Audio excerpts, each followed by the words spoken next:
The Greek Way to Western Civilization by Edith Hamilton, Chapter 14.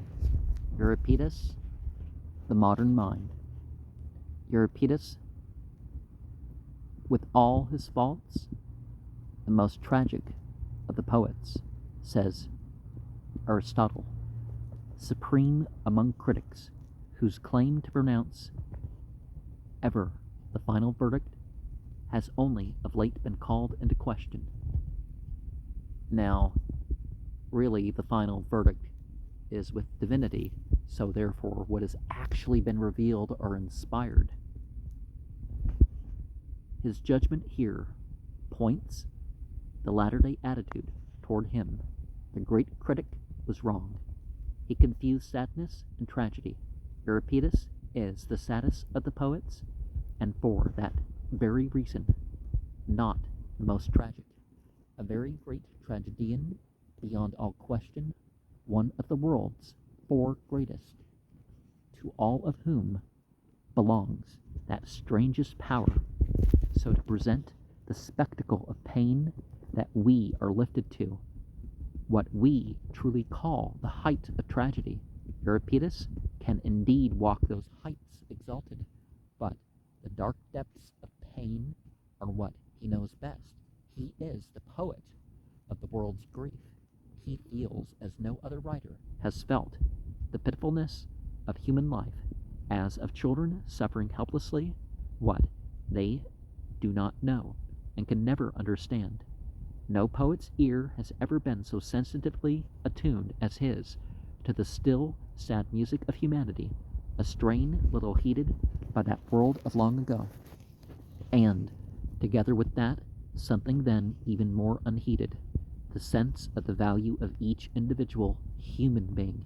He alone of all the classic world so felt. It is an amazing phenomenon. Out of the pages written more than 2,300 years ago sound the two notes which we feel are the dominants in our world today: sympathy with suffering and the conviction of the worth of everyone alive. A poet of the antique world speaks to us, and we hear what seems peculiarly our own. Yeah, a lot of people try to say that things are new other than specific materials, right? There is an order of mind which is perpetually modern. All those possessed of it are akin, no matter how great the lapse of time that separates them. When Professor Murray's translations made Euripides popular in the early years of this century, what impressed people first of all was his astonishing modernity. He seemed to be speaking on the very accent of 1900. Today, another generation who have little care for the brightest stars of those years, George Meredith, Henry James, any or all of the great later Victorians, read Euripides as belonging to them. So the younger generation in 400 BCE felt, and so they will feel in many a century to come. Always those in the vanguard of their time find in Euripides an expression of their own spirit. He is the great exponent of the forever recurring modern world mind. And this spirit, always in the world and always the same, is primarily a destructive spirit, critical, not creative. The life without criticism, Plato says, is not worthy to be lived. The modern minds in each generation are the critics who preserve us from a petrifying world, who will not leave us to walk undisturbed in the ways of our fathers. The established order is always wrong to them, but there is criticism. Cynical criticism is totally opposed to the temper of the modern mind, the wise king who looked upon all the works that his hands had wrought, and on all the labor that he had labored to do, and beheld that all was vanity and vexation of spirit, was not a modern mind. To read Ecclesiastes is to feel this is what men have always thought at times and will always think. It never carries the conviction. This, just this, is modern. It is the new note of today. The same is true of Voltaire, that other wisest man and greatest critic, whose mighty pen shook the old unhappy things of his day until their foundations gave way. He is not a modern mind. His attitude, given in brief by his Je ne sais pas si que c'est que la vie éternelle, mais celle-ci est une mauvaise plaisanterie. I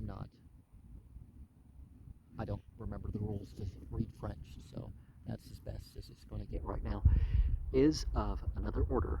His is the critical intellect directed upon human affairs, but quite separated from the human heart all ages live by, and that is a separation the modern-minded know nothing about. Above all, they care for human life and human things, and can never stand aloof from them. They suffer for mankind, and what preoccupies them is the problem of pain. They are peculiarly sensitized to the great agony of the world. What they see as needless misery around them, and what they envisage as needless misery come, is intolerable to them. The world to them is made up of individuals, each with a terrible power to suffer, and the poignant pity of their own hearts precludes them from any philosophy in the face of this awful sum of pain and any capacity to detach themselves from it. They behold first and foremost that most sorrowful thing on earth, injustice, and they are driven by it to a passion of revolt. Convention, so often a mask for injustice, they will have none of. In their pursuit of justice at any cost, they tear away veils that hide hateful things. They call into question all pleasant things and comfortable things. They are not of those who take all life as a providence. What is good in the age they live in, they do not regard. Their eyes are fixed upon what is wrong, and yet they never despair. They are rebels, fighters. They will never accept defeat. It is this fact that gives them their profound influence, the fact that they who see so deep into wrong and misery and feel them so intolerable never conclude the defeat of the mind of man. Such a spirit, critical, subversive, destructive, is very rarely embodied in a poet. On the great secular scale of literature, the modern minds, for the most part, are negligible. It is in the nature of things that it should be so. Genius moves to creation, not to destruction. Only a very few have combined both. 300 years before Euripides, there was such a one, completely a modern mind, who felt, as no one has ever felt more, the pitifulness of human life and intolerable wrong of human injustice, and whose eyes were keen to pierce beneath their surfaces the greatest prophet of Israel, Isaiah. Well, we should distinguish times of people, but it's not for us to say who was better or worse. They all fulfilled their role. A burning coal was placed upon his lips, and he uttered the most magnificent indictment ever delivered against those who work evil, and in words as beautifully tender as any ever spoken, the pity for those who suffer. Isaiah stands with Euripides as the great example of the modern mind in literature. On every page he speaks his protest against the wrongdoing of men. We look for judgment, but there is none; for salvation, but it is far off from us; and justice standeth afar off. For truth is fallen in the street, and equity cannot enter, yet truth faileth. Everyone followeth after rewards. They judge not for the fatherless, neither doth the cause of the widow come into them, which justify the wicked for reward, and grind the faces of the poor, which call evil good and good evil. If one looks to the land, behold, the light is darkened in the heavens. Behold, trouble and darkness and dimness of anguish. Side by side with the burning of his anger appears the depth of his pity. He hath sent me to bind up the brokenhearted. As one whom his mother comforteth, so will I comfort you. Can a woman forget her sucking child, that she should not have compassion on the son of her womb? Yet they may forget, yet will I not forget thee. I, even I, am he that comforteth thee, to open the blind eyes, to bring out the prisoners from the prison, and then them that sit in darkness out of the prison house. O thou afflicted, tossed with tempest, in a little wrath I hide my face from thee, but with everlasting kindness will I have mercy upon thee. Parallel passages in Euripides must not be sought for, or even passages strictly comparable. The method of writing is too unlike. Euripides' indictment of evil is to be found not in this or that statement, but in the entire body of his plays.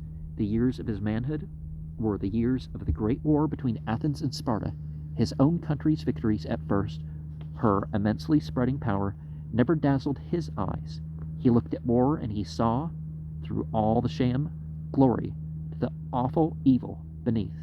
And he wrote the Trojan women war as it appears to a handful of captive women, waiting for the victors to carry them away, to all that slavery means for women. The fall of Troy, the theme of the most glorious martial poetry ever written, ends in his play with one old broken-hearted woman sitting on the ground holding a dead child in her arms. So, too, it is impossible to show adequately, by quotation, his spirit of tender compassion for all the unfortunate and his sense of the worth of human life. He sets a poor ignorant peasant beside a royal princess and shows him at least her equal in nobility. Not Plato, the idealist, would have done that. Slaves who, in the antique scale of human values, were not persons anymore, but only goods and chattels. Well, we are all means, right? Stand forth in his pages justified. Men among men. Euripides has another standard to measure by. A man without fear cannot be a slave. Old people, old women, even and old slaves, completely negligible to the age he lived in. He touches with deep pity of his perfect understanding. Hecuba remains with Lear, the tenderest study in literature of desolate old age. That spirit of compassionate love made him see deep into the human heart, deeper far than either of his two great predecessors, not Aeschylus, not Sophocles, no, indeed, that he himself could have drawn the picture of utter pain so utterly human that closes the Trojan women. The herald of the victorious Greeks comes to tell Andromache that her son is to be thrown from the wall of Troy. She speaks to the child, "Go die, my best beloved, my cherished one, in fierce men's hands, leaving me here alone. Weepest thou? Nay, why, my little one, thou canst not know, and father will not come. He will not come, not once the great spear flashing, and the tomb riven to set thee free. How shall it be one horrible spring? Deep, deep down, and thy neck, ah God, so cometh sleep.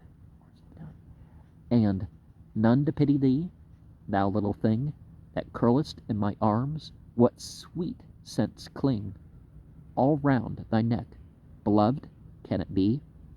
All nothing, that this bosom cradled thee, and fostered all the weary nights, wherethrough I watched upon thy sickness till I grew, wasted with watching. Kiss me this one time. Not ever again put up thine arms and climb about my neck. Now kiss me, lips to lips. Quick, take him, drag him, cast him from the wall. If cast ye will, tear him, ye beasts, be swift. God hath undone me, and I cannot lift one hand, to save my child from death." And I'm not totally sure if it's words left out or pausing and speaking for effect, because we're having quotes here rather than the original text. When the little boy has been killed, his mother is gone on her way to Greece in a Greek ship, and the dead body is brought to the grandmother, who holds it in her arms and speaks to it. "Ah, what a death hath found thee, little one! Poor little child! Was it our ancient wall so savagely hath rent thy curls?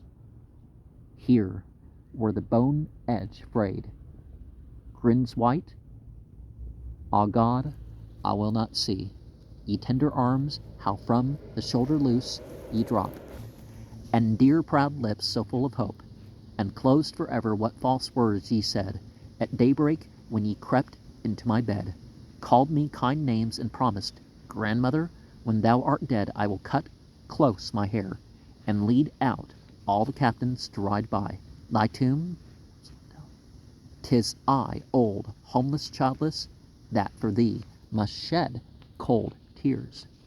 These are no austere figures, awfully remote, lifted to heights of tragedy inaccessible. The human heart was what Euripides cared about, and the mythical princess and queen of far-fabled Troy have come suffering women who feel what women everywhere have felt, their only throne, that which sorrows build. A supreme master in human nature added those slight touches that bring them close to us. That sweet smell of the baby's neck as the mother buried her face there for the last time, the old woman remembering, the small boy climbing on to her bed of a morning to tell her how he would lead his captains out gloriously for her when she was dead. No tragic exaltation is here, but the most poignant pain, perhaps, ever painted. Few passages in all literature of pain can be set beside it. Now, even if it's not one's own child, even a man can be calmed by the presence of children as such. And women with addiction problems have been shown that by holding a child in such a way that whether she notices the smell or not, the top of the kid's head or neck, that can stop a woman from relapsing on the drug that she craves. The speculative side of the modern mind, the spirit that is forever examining and calling into question, is less easy to do by quotation. In Isaiah, it underlies all the denunciations, and the most cursory reading discovers it. Here and there, too, it finds expression in some isolated piece of acute critical judgment. His keen, questioning mind saw evils which, even yet, after 2,600 years, are not clearly seen as such.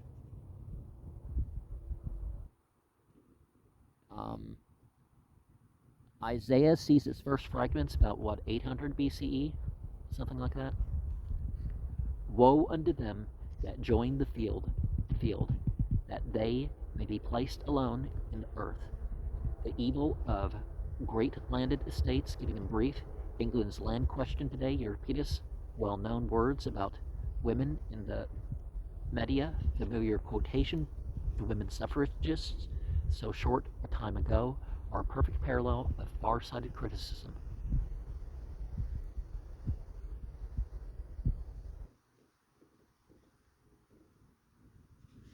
If you know of any dates about the Isaiah or any of these other things, please quote, But we, they say, live a safe life at home, while they, the men, go forth in arms to war. Fools, 3 times would I rather take my stand with sword and shield than bring to birth one child. But in truth, the critical spirit is stamped upon Euripides as upon no other poet. He lived in a day when criticism was dominating more and more the thought in Athens. Life went at a rapid pace in that brilliant city, and the bare half-century that separated Euripides from Aeschylus saw astonishing changes. Signs of them are not to be sought for in Sophocles, even though his long life did not end until a year or 2 after Euripides' death. He belonged to an earlier day, or rather it is true that Sophocles was aloof from the spirit of his age and would always have been so, no matter what age. He was first and last the artist who looked at human beings apart from himself as subjects for his art, and who took life as he found it. Passionate protest in face of the facts of life would have seemed to him the action of a child. Such was the pleasure of the gods, angry, haply, that my race of old is the final comment of the innocent, but blinded, blackened, ruined Oedipus, questions where none could answer. Sophocles would not ask. Over against him stand the other two, greatly different but akin, the spirit of inquiry dawning in Aeschylus's day had moved him to wonder and surmise. He was never one to acquiesce in what he found because it was there. He too saw war with clear eyes, and Sophocles tranquil.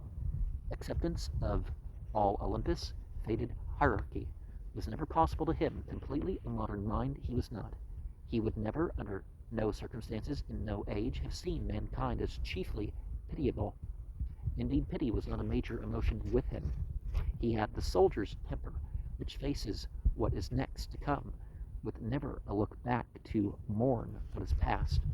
But even more than this, stamped upon his whole work is the conviction that human beings are capable of grandeur, and that calamity met greatly is justified.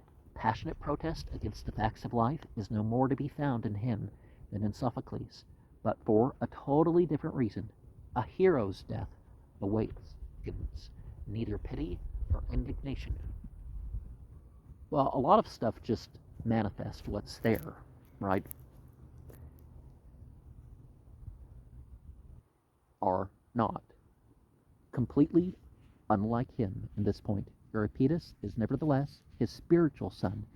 He inherits directly from him, passing over Sophocles as though he had never been.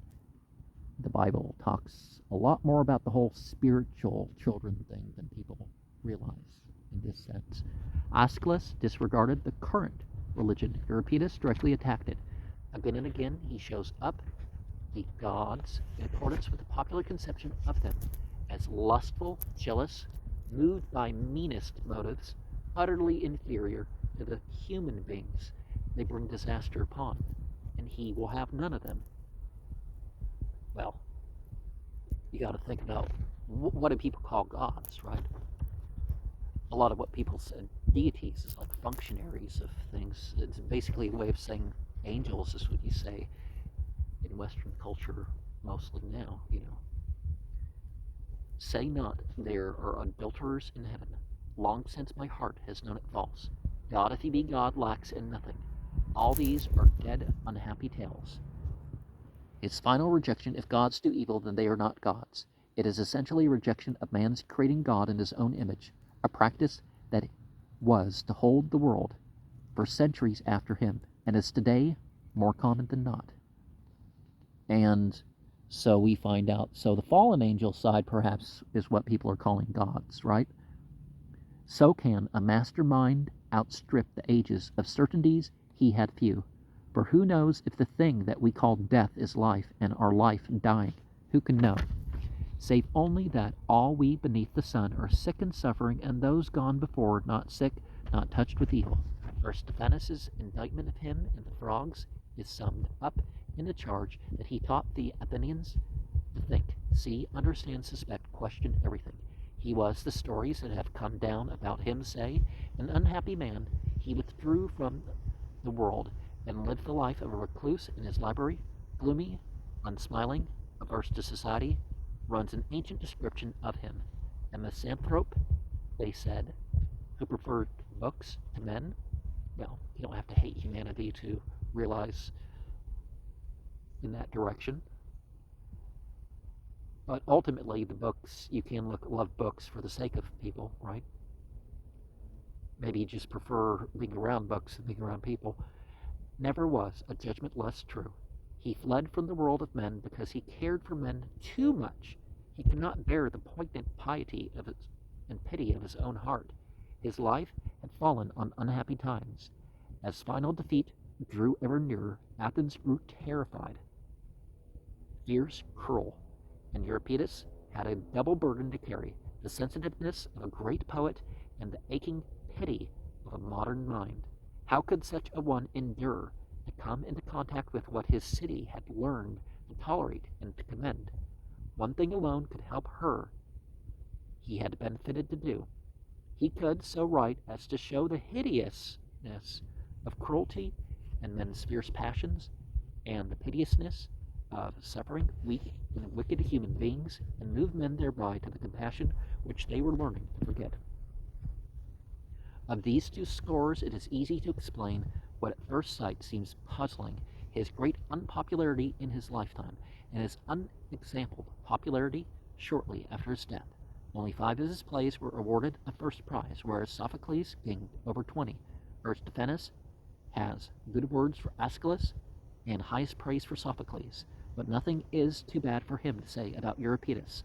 The modern mind is never popular in its own day. People hate being made to think.